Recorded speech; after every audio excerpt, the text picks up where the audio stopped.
Well, y'all know what it is. I got something to say about something, otherwise ain't nothing to be said at all. Now I'm over here trying to enjoy my damn breakfast in peace. I am. And I meant to come and say something about this lottery when it happened. It's been about a week now since it happened. I don't let it marinate a little bit, but I got to say something because I got to say something about something. So y'all heard about the 6-year-old that shot his teacher in Newport News. What is it, Virginia? What is it? Did I saying that right? Uh, yeah, well, y'all know how my heart go about cheering. And especially in the school age and their safety and the upbringing, because them cheering gonna be the cheering that's gonna grow up to when I'm old as dirt and I'm getting close now, I'm just saying. They might be my saving grace. They may be who I have to lean in on and rely on well beyond family and close friends. Anyway, how is it that there was an alert, someone was told that their young child possibly had a gun?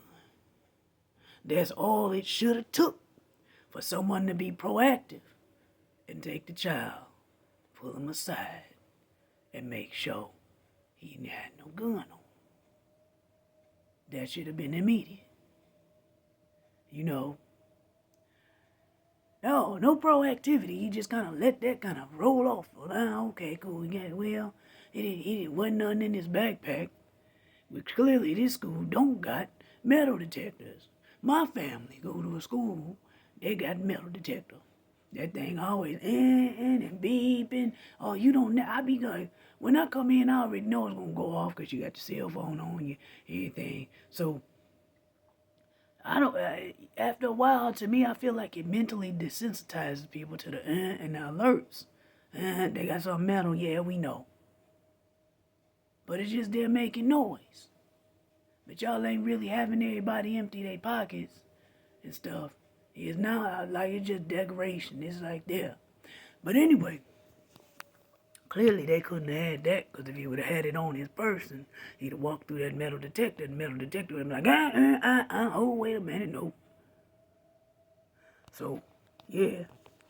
But instead of that being the case, the child managed to get in the classroom and shoot his teacher.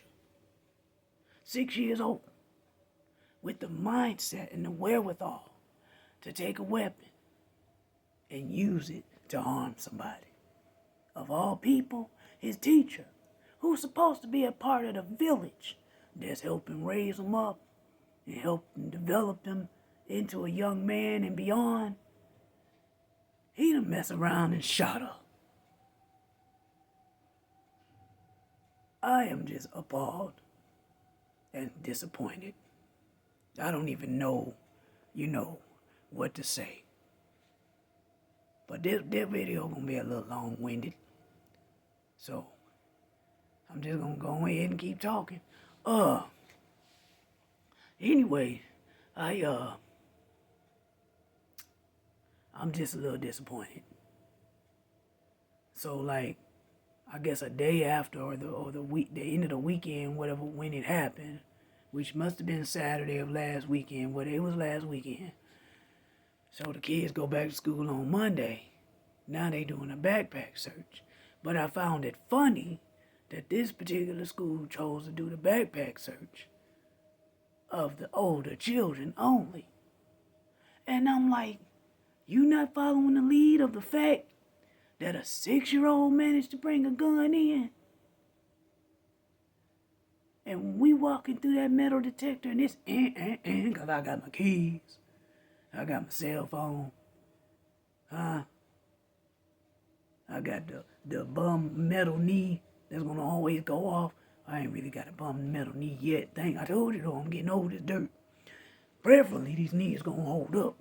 But anyway, but y'all didn't check your younger students, and I know you may want to refrain from exposing them to that, but guess what? At the end of the day, innocence, in any capacity, it gets no favoritism. Okay? Meaning, Just because it is what it is, don't mean it ain't gonna be subject to everything non-innocent. You know, everything on the guilty side of the game. Everything on the this is something above and beyond where that realm should be. So hopefully they tighten up. I'm tired of hearing about cheering, going to school, and shooting up their teachers and whatnot, and fellow classmates. And sick of hearing about bullying, just stuff that is so preventable. And it all, remember this, y'all, no matter what, like it or not, real talk, it all starts at home. What is happening behind the closed doors in your humble abode impacts what happens outside in the world. So if your home is in chaos and the child is trying to navigate through that and fending basically for themselves as a result, you're gonna get what you get, and it really ain't no use having a fit. But I'm gonna have a fit anyway, because it should not be like that. We have to stop and go back to square one. Go back to basics on some of the traditional family habits and routines that we had.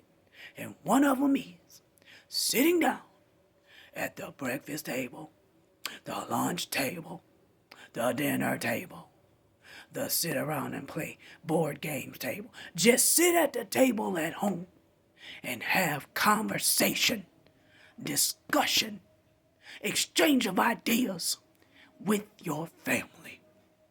And put everybody on the same page before they open the threshold of the door and walk out beyond your home space. Because if you ain't safe at home, you ain't gonna be safe nowhere else, period. And whatever that baby was going through, that put him in the mindset, mind you that his brain is still developing. We know this. He barely can count on two hands how old he is. He just made it to two hands. You gotta put two hands up unless you do number 6 in sign language. But just for like showing how many fingers called their age, he only 6. And done messed around and basically committed a crime. A couple of them. So yeah, we just need to go back to basics.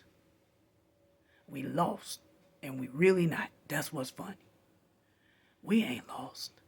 We right where we need to be, but we ain't doing what we need to see. Let me get off this camera and stop all this fussing. I said enough.